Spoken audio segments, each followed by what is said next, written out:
Hello everyone, welcome to Sahib classes में। और हम लोग डिस्कस कर रहे थे 10th क्लास की फिजिक्स इलेक्ट्रिसिटी का चैप्टर। तो आज हम लोग इलेक्ट्रिसिटी में ओम्स लॉ के बारे में सीखेंगे। तो जैसे कि आप ये फिगर को देख पा रहे हो, जॉर्ज साइमन ओम्स है, इसने हमें कुछ कॉन्सेप्ट दिया जिसको हम लोग आज यहाँ पे डिटेल में डिस्कशन करेंगे। ये 10th क्लास के लेवल के लिए बहुत ही ज्यादा इंपॉर्टेंट वाले चैप्टर है और ये टॉपिक भी बहुत ज्यादा इंपॉर्टेंट है। इलेक्ट्रिसिटी से न्यूमेरिकल्स आती है और कॉन्सेप्चुअल भी क्वेश्चन आती है और साथ में ये भी आपके पास कई बार एग्जाम में आया हुआ है।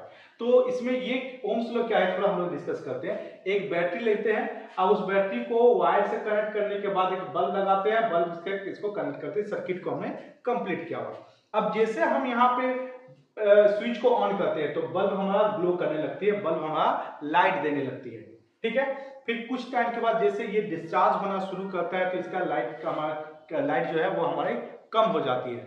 इसका मतलब ये है कि अगर वोल्टेज ज्यादा रहेगा तो लाइट ज्यादा होगी और वोल्टेज कम रहेगा तो लाइट कम होगी। इसका मतलब ये लाइट ज्यादा तब हो पा रही है, उसका रीजन क्या है? उसका रीजन यही है कि इसमें अभी हमारे पास वोल्टेज हमारे पास क्या है, बहुत ज्यादा है। वोल्टेज बहुत ज्यादा है तो हमारे पास लाइट भी बहुत ही ज्यादा ही होगी। लेकिन जैसे वोल्टेज हमारे पास कम होता है, डिस्चार्ज होना शुरू करते हैं या फिर सपोज दूसरा सेल को लगाते हैं जिसका वोल्टेज कम है, तो लाइट का जो ग्लोनेस थी वो थोड़ा सा डिक्रीज हो जाती है। तो ओम्स हमें ये बोलता है कि अगर वोल्टेज को बढ़ाओगे तो हमारा लाइट बढ़ेगी, वोल्टेज को घटाओगे तो लाइट घटेगी। लाइट बढ़ने का मतलब कि करंट का अमाउंट बढ़ जाना, लाइट घटने का मतलब करंट का अमाउंट घट जाना। तो हमारे पास क्या है, जब बैटरी को किसी सर्किट के साथ कनेक्ट करते हैं और यहाँ पे बल्ब या कोई भी चीज लगाते हैं तो यहाँ पे हमारे पास क्या होता है कि जैसे स्विच को ऑन करते हैं और करंट पास होगी तो current is always directly proportional to voltage, is always directly proportional to electric current, ठीक है। तो ये प्रोपोर्शनल को हटाएंगे तो एक कांस्टेंट लगता है, क्या लगेगा? कांस्टेंट लगता है। और इसी कांस्टेंट को हम लोग क्या बोलते हैं? आर बोलते हैं, जिसको रेजिस्टेंस हम लोग बोलते हैं। तो जैसे हमारे पास क्या हो गया कि V इक्वल टू आई और एक कांस्टेंट जो हमारे पास लगा उसको हम क्या बोलेंगे? आर हम लोग यहाँ पे बोलेंगे, ठीक है। आर हम यहाँ पे बोलेंगे। अच्छा, यहाँ पे हम लोग बोल सकते हैं इसको सिंपलीफाई करना, V equal to I R, इसी को हम लोग बोलते हैं ओम्स लॉ। लेकिन इसमें एक कंडीशन हुआ करती है। कंडीशन ये है कि आपका टेम्परेचर बिल्कुल फिक्स होना चाहिए, टेम्परेचर में कोई चेंजेस नहीं होना चाहिए। तो ओम्स लॉ क्या कहता है? Ohm's law state that the current flowing through a metallic conductor is directly proportional to potential difference across its end provide its temperature remains same. मतलब इसमें जो भी आपका हो रहा है लेकिन टेम्परेचर में वेरिएशन नहीं होना चाहिए। तो इसको हम क्या बोलेंगे? ओम्स लॉ बोलेंगे। क्या बोलेंगे? ओम्स लॉ हम लोग इसको बोलेंगे। तो ओम्स लॉ क्या कहलाता है? ओम्स लॉ ये कहता है कि जब आप किसी सर्किट में वोल्टेज को बढ़ाते हैं तो करंट बढ़ जाएगी, वोल्टेज घटाते हैं तो करंट हमारे पास घट जाएगी। जब आपके पास ऐसा रहेगा तो ये डायरेक्टली प्रोपोर्शनल हो जाती है। प्रोपोर्शनल हटाने के लिए हम क्या करते हैं? कांस्टेंट लगाते हैं। इस कांस्टेंट को हमने यहाँ पे क्या बोला? रेजिस्टेंस हमने इसको बोला हुआ है। इसको क्या बोला? रेजिस्टेंस बोला गया। तो यहाँ पे वैल्यू जब हम पुट करते हैं V equal to I R, तो क्या बोलेंगे? V equal to I R, इसी को हम लोग क्या बोलेंगे? ओम्स लॉ बोलेंगे। ये हमेशा आपको रिमेंबर रखना है, इसका पूरा चैप्टर में आपको यूज होने वाला है। आगे हमारे पास एक जो टर्म हमने जो नया टर्म आया जो रेजिस्टेंस, वो रेजिस्टेंस के बारे में क्या बात करते हैं। तो रेजिस्टेंस क्या चीज होता है? रेजिस्टेंस एक आपके पास डिवाइस आप बात कर सकते हो और जिसमें हमारे पास क्या कर सकते हैं? करंट के फ्लो को अपोज करते हैं। जिससे हमारे पास कोई कंडक्टर है हमारे पास, ठीक है। इस कंडक्टर में अभी बैटरी से कनेक्ट नहीं किए तो इलेक्ट्रॉन आपका रैंडमली जिधर मन तिधर आपका मूव कर रहा है। लेकिन जैसे आपके पास बैटरी से कनेक्ट करते हैं, इलेक्ट्रॉन सारे के सारे पर्टिकुलर डायरेक्शन में चली जा रही है। क्यों जा रही है? क्योंकि देखिए ये नेगेटिव आपके पास हो गया और इलेक्ट्रॉन है ये आपका, तो ये आपको क्या करेगा? नेगेटिव नेगेटिव रिपल करेगा तो एक पर्टिकुलर डायरेक्शन में इधर चल जाएगा, ठीक है। ये इसमें आपका एक कॉन्सेप्ट आता है ड्रिफ्ट वेलोसिटी का, जो 12th क्लास के लेवल का है। अभी सिंपल आपको ये समझना है कि हमारे पास क्या है कि एक हमारे पास बैटरी को अगर कंडक्टर के साथ कनेक्ट करते हैं, सारे इलेक्ट्रॉन जैसे कनेक्ट करते हैं सारे इलेक्ट्रॉन एक पर्टिकुलर डायरेक्शन में चली जाती है। एक पर्टिकुलर डायरेक्शन में जाएगी तो आपका करंट फ्लो होगी, अगर आपका पर्टिकुलर डायरेक्शन में नहीं जाएगी तो करंट फ्लो नहीं होगी। तो रेजिस्टेंस क्या चीज होती है? अगर आपके पास इलेक्ट्रॉन का आपका मूवमेंट बहुत ज्यादा आपका इधर उधर है तो इसका मतलब उसका रेजिस्टेंस ज्यादा है, बैटरी लगाने के बाद उसको कंट्रोल नहीं कर सकते, ठीक है। इसका मतलब हमारे पास ये हुआ कि अगर एक पर्टिकुलर डायरेक्शन में अगर ये मूवमेंट करे तब हमारी करंट फ्लो होगी, अगर पर्टिकुलर डायरेक्शन में मूवमेंट ना करे तो करंट हमारी फ्लो नहीं होगी। तो इलेक्ट्रॉन आपका रैंडमली मूव करता है और मूव करता है। जैसे आप बैटरी लगाने के बाद इसको करते हो तो इसका मतलब इसके मूवमेंट की वजह से करंट का अपोज होता है, ठीक है, क्योंकि इलेक्ट्रॉन एक पर्टिकुलर डायरेक्शन में जाएगा तो करंट फ्लो होगा, ठीक है। अगर ये पर्टिकुलर डायरेक्शन में नहीं जाएगा तो सही से करंट फ्लो नहीं हो पाएगा। इसका मतलब ये जो मूवमेंट है इसके करंट के फ्लो को अपोज करता है। क्या करेगा? अपोज करता है। तो हम लोग यहाँ पे क्या बोलेंगे? The property of the conductor due to which the opposes the flow of current is called resistance. क्या बोलेंगे? रेजिस्टेंस। इलेक्ट्रॉन के फ्लो को क्या करता है? अपोज करता है। उसको क्या बोलेंगे? रेजिस्टेंस। और इसका यूनिट अगर हम लोग बोलेंगे तो क्या बोलेंगे? ओम बोलेंगे। इसको इस तरह से रिप्रेजेंट करते हैं। तो V is equal to R is equal to V by I हम लोग बोल सकते हैं। तो यहाँ पर आपको 1 ओम को डिफाइन करने के लिए एग्जाम में आता है 1 ohm is equal to 1 volt by 1 ampere if the potential difference across two end of the conductor is 1 volt and its current through it is 1 ampere then the resistance of the conductor is 1 ohm. तो इस तरीके से हम इसको define कर सकते हैं कि अगर हमारे पास किसी कंडक्टर के बीच के दो इंड में अगर हमारे पास 1 वोल्ट है और उसमें करंट हमारा 1 एम्पीयर पास हो रही है तो उसको हम लोग क्या बोलेंगे? उसमें जो रेजिस्टेंस है उसको क्या बोलेंगे? 1 ओम बोलेंगे। आई होप ये आपको याद होना चाहिए। तो रेजिस्टेंस क्या बोलेंगे? Resistance is a device which is opposes the flow of current. Current के फ्लो को क्या करेगा? अपोज करेगा।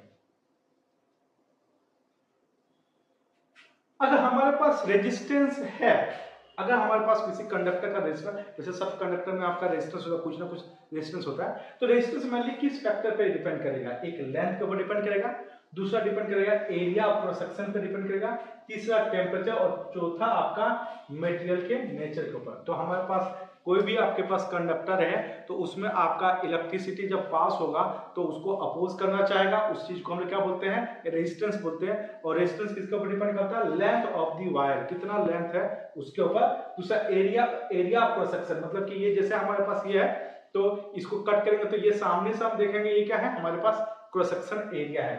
टेम्परेचर मतलब सर्किट में जो टेम्परेचर हो रही है उस चीज का। मटेरियल रिमेन्स कांस्टेंट, मतलब कि आपका इसके उस मटेरियल के नेचर के ऊपर आपके पास डिपेंड करेंगे। तो चलिए इसको हम लोग सीखते हैं। जैसे कि हमारे पास यहाँ पे है फैक्टर अफेक्टिंग रेजिस्टेंस।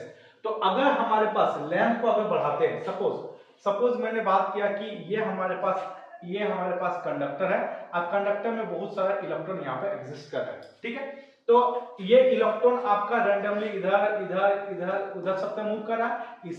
इसी वजह से जब आप बैटरी से कनेक्ट करते हैं तो आपके पास रैंडमली जो अलग अलग डायरेक्शन में मूव करता है, इसे एक डायरेक्शन में मूव करेगा तो आपका करंट फ्लो होगा। अगर एक डायरेक्शन में मूवमेंट नहीं करेगा तो करंट फ्लो नहीं होगा। तो ये आपका डिफरेंट डायरेक्शन होता है। तो बैटरी जब इसको कनेक्ट करते हैं तो ये क्या करता है? उसको अपोज करता है, ठीक है। तो अगर एक डायरेक्शन में हो जाए तो करंट पास होने लगेगा, लेकिन ये थोड़ा सा इलेक्ट्रॉन का मूवमेंट क्योंकि ज्यादा पोटेंशियल होती है तो ये एक पर्टिकुलर डायरेक्शन में होगा ही होगा, लेकिन ये आपका एक अपोज करता है कि चलो मैं थोड़ा इधर उधर मूव करूं। तो अब मैं बोलना चाहता हूं इतना वायर है तो इतना ही आपका अपोज करेगा। अगर वायर इतना रहेगा तो ये इतना अपोज करेगा, अगर इतना रहेगा तो क्या करेगा? इतना अपोज करेगा। मतलब अगर लेंथ का अगर हमारे पास कंडक्टर का अगर लेंथ को इंक्रीज करेंगे तो रेजिस्टेंस भी बढ़ जाएगा, क्योंकि इतना वाले में तो इतना ही इलेक्ट्रॉन अपोज कर रहा था, यहाँ वाला तो और ज्यादा करेगा, यहाँ वाला और ज्यादा करेगा। मतलब लेंथ को बढ़ाने से हमारे पास क्या हो जाएगा? रेजिस्टेंस हमारे पास क्या कर जाएगा? इंक्रीज कर जाएगा। दूसरा बात जितना आप एरिया को बढ़ाओगे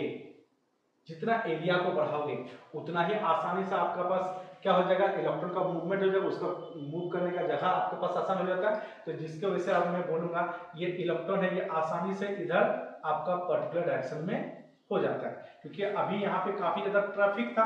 जब ट्रैफिक था जिसकी वजह से वो मूवमेंट उसमें थोड़ा सा एफर्ट लगाना पड़ा था, अब थोड़ा एफर्ट कम लगाना पड़ेगा। इसका मतलब जैसे आप एरिया को बढ़ाओगे तो आपका क्या हो जाएगा? आपका रेजिस्टेंस क्या हो जाएगा? डिक्रीज हो जाएगा। इसको दूसरे लैंग्वेज में ऐसे भी समझ सकते हैं कि जैसे ये हमारे पास इस तरीके से है, ये वाला पोर्शन है, यहां से आपका सपोज इलेक्ट्रॉन का मूवमेंट इधर करना है, ठीक है। अगर इस लेंथ को मैं ऐसा बढ़ा दिया तो इस इलेक्ट्रॉन को यहां से पास होना पड़ेगा। लेंथ बढ़ा तो इसका अपोजिट भी बढ़ गया, जिसको हम लोग रेजिस्टेंस बात कर रहे हैं। अगर इसको अगर मैं इसी वाला पार्ट को मैं इस तरीके से मैं कर दिया कि इस एरिया को मैं थोड़ा बड़ा कर दिया, अब इलेक्ट्रॉन को पास होने में उतनी प्रॉब्लम नहीं हो रही है, मतलब रेजिस्टेंस हमारा घट गया। इसका मतलब हम ये बोल सकते हैं अगर लेंथ ऑफ द वायर आपके पास बढ़ा देते हैं तो रेजिस्टेंस बढ़ जाता है, और लेंथ ऑफ द वायर का जब क्रॉस सेक्शन एरिया बढ़ा देते हैं तो आपका रेजिस्टेंस घट जाएगा, ठीक है। तो ये इनवर्सली प्रोपोर्शनल लगते हैं। फिर हमारे पास होता है मटेरियल, उस मटेरियल के नेचर के ऊपर डिपेंड करता है कि रेजिस्टेंस क्या है क्या नहीं है, सबका अलग अलग आपका नेचर होता है वायर का। और साथ में होता है टेम्परेचर, टेम्परेचर कांस्टेंट होता है क्योंकि ओम्स लॉ क्या कहता है कि आपके पास जो सर्किट में जब करंट पास होगा तो उसका टेम्परेचर क्या होना चाहिए, फिक्स होना चाहिए, कांस्टेंट होना चाहिए, ये हमारे पास बताता है। तो देखिए इन सबको कंबाइन करते हैं तो क्या R directly proportional L upon A हो जाएगा। प्रोपोर्शनल को हटाते एक कांस्टेंट लगता है जिसको बोलते हैं रो, इसको बोलते हैं रो, और रो को ही हम लोग दूसरे लैंग्वेज में रेजिस्टिविटी हम लोग बोलते हैं। तो रो का फॉर्मूला अगर मैं निकालूंगा R equal to rho upon A, rho L upon A, तो रो इक्वल टू R, इसको यहां मल्टीप्लाई करते हैं RA बाय L हो जाएगा, तो ये हमारे पास रेजिस्टिविटी का फॉर्मूला आ जाएगा। और यहाँ पे R को हम लोग बोलते हैं ओम बोलते हैं, ए एरिया का मीटर स्क्वायर हो जाएगा, और लेंथ का क्या हो जाएगा मीटर, ये कटा तो क्या होगा ओम मीटर। तो यहाँ पे रेजिस्टिविटी का यूनिट क्या होता है ओम मीटर होता है, क्या हो जाएगा ओम मीटर हमारे पास हो जाएगा।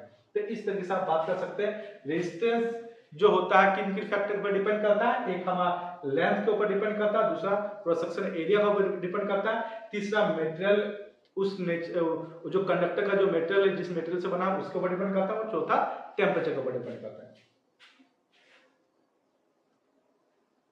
एक हम लोग एक्सपेरिमेंट के थ्रू से हम लोग ये सीखते हैं कि आपका, मैंने जो बोला कि हर एक वायर का जो रेजिस्टिविटी आपका डिफरेंट होती है, तो वो कैसे बोल सकते हैं। तो एक देखिए आप सर्किट लिए, यहाँ पे आपके एक एमीटर लगा दिए, ठीक है। अब इसको हम बैटरी से हमने कनेक्ट कर दिया। अब देखिए यहाँ पे एक बार रबड़ का लगाया, तो हमें यहाँ पे कुछ इफेक्ट दिखा, हमने एल्यूमिनियम रखा तो उसका कुछ अलग देखा, ग्लास रखा तो कुछ अलग देखा, कॉपर वायर रखा तो अलग देखा। आपको बारी बारी यहाँ से आपको रिप्लेस, एक बार रबर रख के चेक कर लिए, फिर नोट कर लिए, फिर उसको हटा दिए, फिर एल्यूमिनियम रखे यहाँ रख लिए, उसको नोट कर लिए, फिर हटा दिए, ग्लास रॉड रखे, फिर कॉपर रेजिस्टेंस सबका हमने नोट कर लिया।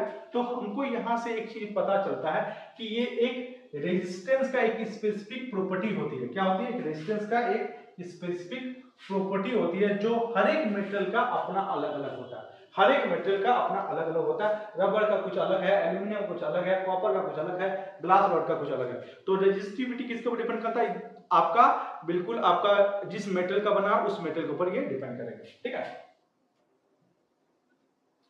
अब हमारे पास कुछ क्वेश्चंस हम लोग डिस्कस करेंगे। What factor does the resistance of the conductor depend, किसके ऊपर डिपेंड करता है, लेंथ के ऊपर, एरिया क्रॉस सेक्शन, मटेरियल के ऊपर और टेम्परेचर के ऊपर डिपेंड करता है, जो हमने अभी डिस्कस किया हमने। अब हमारे पास आगे बोला how does the resistance of the wire change the length is triple, length को ट्रिपल करते हैं। तो हमारे पास क्या दिया, R equal to rho L upon A होता है, ये हमारे पास फॉर्मूला होता है। अगर बोल रहा है कि नया रेजिस्टेंस क्या होगा, तो बिल्कुल मटेरियल बिल्कुल सेम रखे, लेंथ को ट्रिपल कर दे, यानी 3L कर देते हैं, यहाँ पे A कर देते हैं, तो क्या हो जाएगा 3 into rho L upon A हो जाएगा, यानी 3 इंटू R हो जाएगा, मतलब क्या हो जाएगा प्लस ट्रिपल हो जाएगा, क्या हो जाएगा प्लस ट्रिपल हो जाएगा, ठीक है। अब हम लोग बात करते हैं how does the resistance of the wire change when its diameter triple, diameter को ट्रिपल करते हैं। अच्छा, रेजिस्टेंस का फॉर्मूला क्या, R equal to rho L upon A, ठीक है। अब हमारे पास क्या हो जाता है, R equal to rho L upon area, area को पाई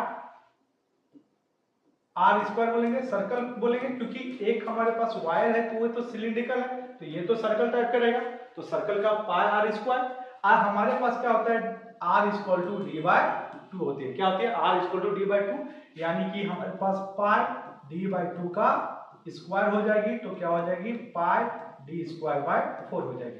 तो यहाँ पे क्या बोलेंगे पाई डी स्क्वायर बाय 4 हो जाएगी, 4 ऊपर चला गया तो R इक्वल टू क्या हो जाएंगे 4L by pi D square हम लोग बोल सकते हैं।